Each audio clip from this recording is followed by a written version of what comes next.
Hello everyone! So ngayon, meron ako sa inyong ipapakita na fruit.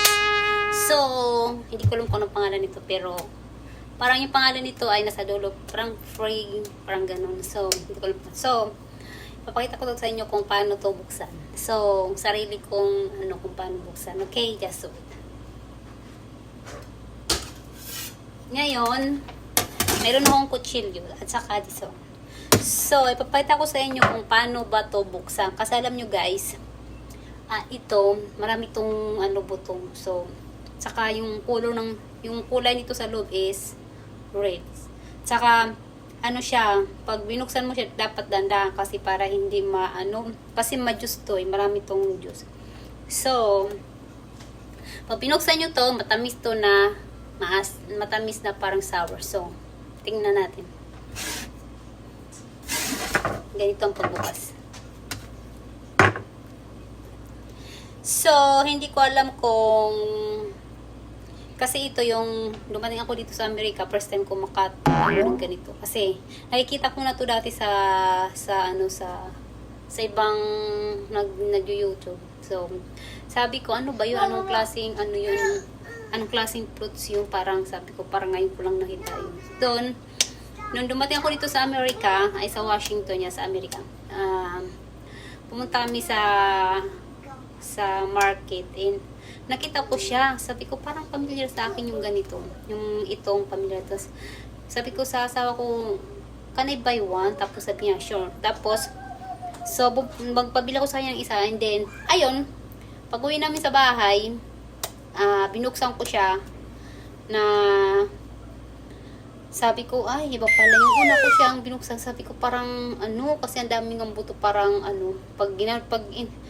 pag pinis mo siya, ang daming juice na bread. Saka, siya, magkukulay rin talaga yung kamay mo. So, dapat, pag kumain ka nito, dapat hindi ka nakaputi. Dapat hindi ka naka-white na damit. Kasi, pag naka-white ka na damit, madumihan. Tapos, parang feel ko, parang hindi na matatanggal. So, kaya ako nag-block kasi at least matasikan man siya something, hindi siya makikita. So, i-start na natin ang pagbukas nito kung paano. At saka ito yung niya, guys. So, malalaman mo talaga. Pero, yung ganito kasi, yung siguro ito, kasi gumagano na siya o gumagano na yung niya. Pero yung iba nito, na bago, talaga siya, talagang bilog. Ito kasi iba na may na siya, bako-bako. Kasi na yung niya, parang, ito ng mga ganito. So, ito na siya. So, bubuksan na natin siya kung paano siya, paano nyo, para makita nyo yung loob niya. So, actually, dapat talaga, ka dito magbukas. Kasi, ayan sabi ko na nga, ayun siya. So, dapat, ka dito magbukas, pag doon, dapat dandahan na kasi, hindi siya yung talaga na pag mo talaga ito kasi kailangan dandahan. Kasi may may technique ata kung paano yung maging perfect. Ayan tingnan nyo. Dapat dapat talaga dandahan kasi para hindi nga ayun yung niya braid. Kaya dapat dandahan talaga. So, dapat alam mo rin kung ganito. Yan. Hindi ko lang kung anong tawag nito pero parang primigamus like that the sounds. I don't know. Kaya dapat ganito pag ka. Ganyan. Parang lang, parang nagsisircles ka lang. Kasi nga, parang para hindi siya guys. Para, ayan na, nagkakaroon na siya ng pula sa dito. So, ganito lang see, sabi ko sa inyo siya ganito, ang sarap nito.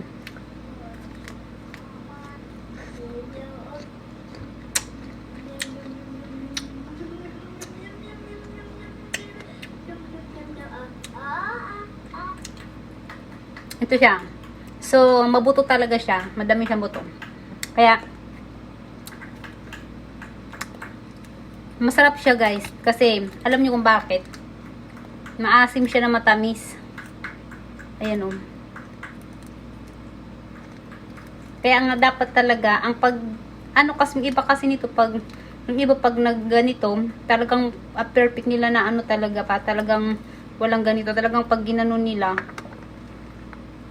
Ako kasi di ako marunong mag ano nito eh. Hindi naman kasi ako masyado nagkakain ng ganito. So, pinakita ko lang sa inyo guys.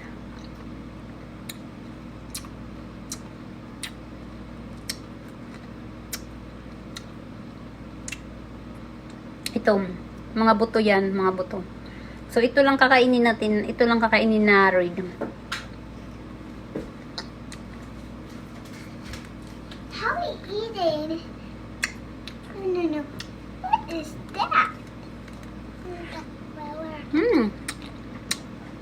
I'm hungry. Hmm? I want the candy. I Ang want sarap. the candy. I want from my candy. Ang sarap niya, grabe. I want the candy. Oh. So, ito siya. Ito yung loob niya, guys. Itong loob niya, guys. So, na kaya kailangan talaga pag nabukas ka nito, dapat maano ka talaga, dandahan mo kasi pag ginanon mo talaga siya, bigla mo siyang ginanon, wala. Ang daming matatapon na ano, ganito. Ang sarap.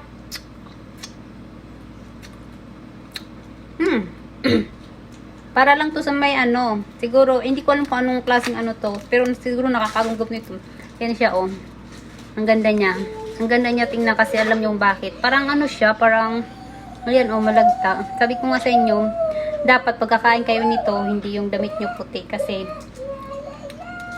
kahit ano lang nito, mabilis makaano to.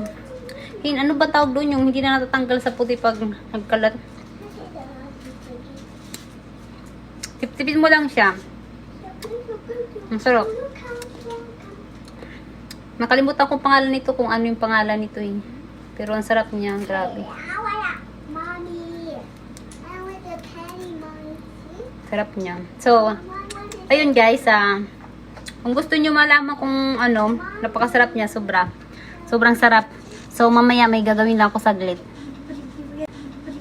So, ayun guys. So, ano talaga to? Hindi ko lang kung magkano to kasi, dinala to ng mother-in-law ko dito sa bahay. Pero ito talaga, ano lang to, may $1.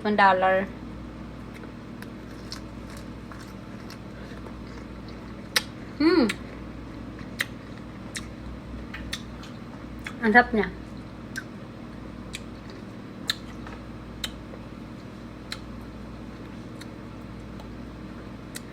Yung ano lang nito, bawal to sa ano,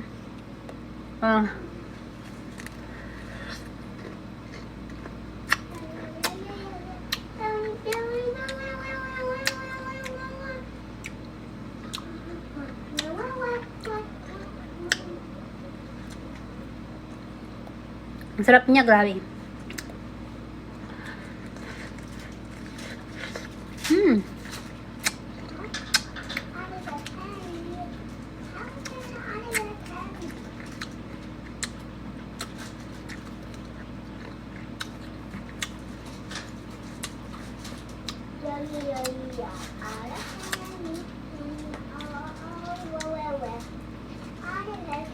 Yung ano ko kumakanta.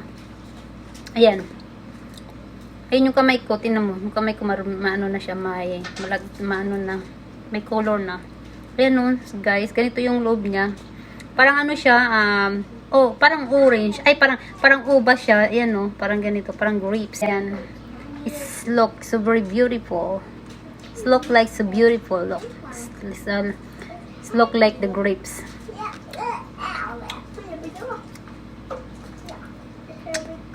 Yung asawa ko nito, ayaw niya kasi ano daw, parang nauumay siya. Hindi naman, parang ano daw, parang hindi daw ano kainin.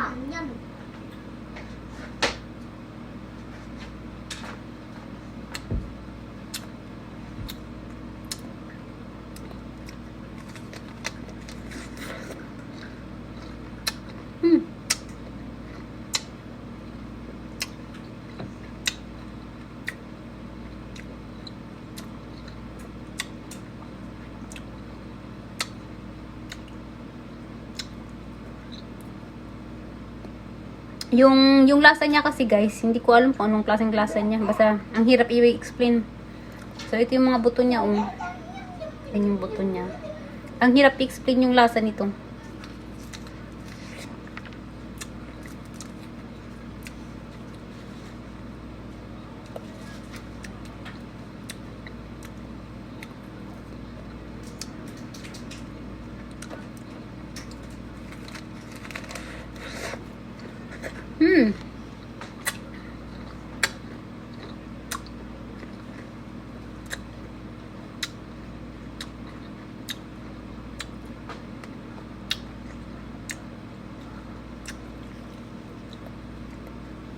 Sabi nila, pag kumain ka raw nito palagi araw-araw, healthy daw to sa katawan. At saka nakakano daw to ng sakit na, yung mga sakit mo sa, yung mga may sakit ka, natatanggal nito yung mga karamdaman natin sa katawan. Pag kumakain ka nito palagi.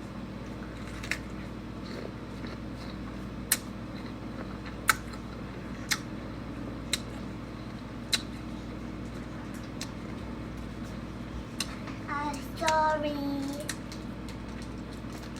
What? I'm sorry, Mommy. Don't be sorry, you're fine. Okay. Yung anak ko nagsusorry kasi.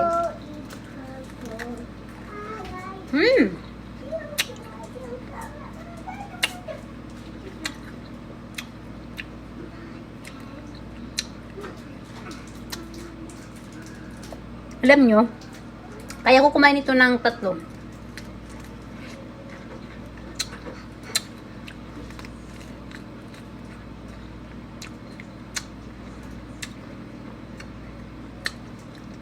Tatlo din.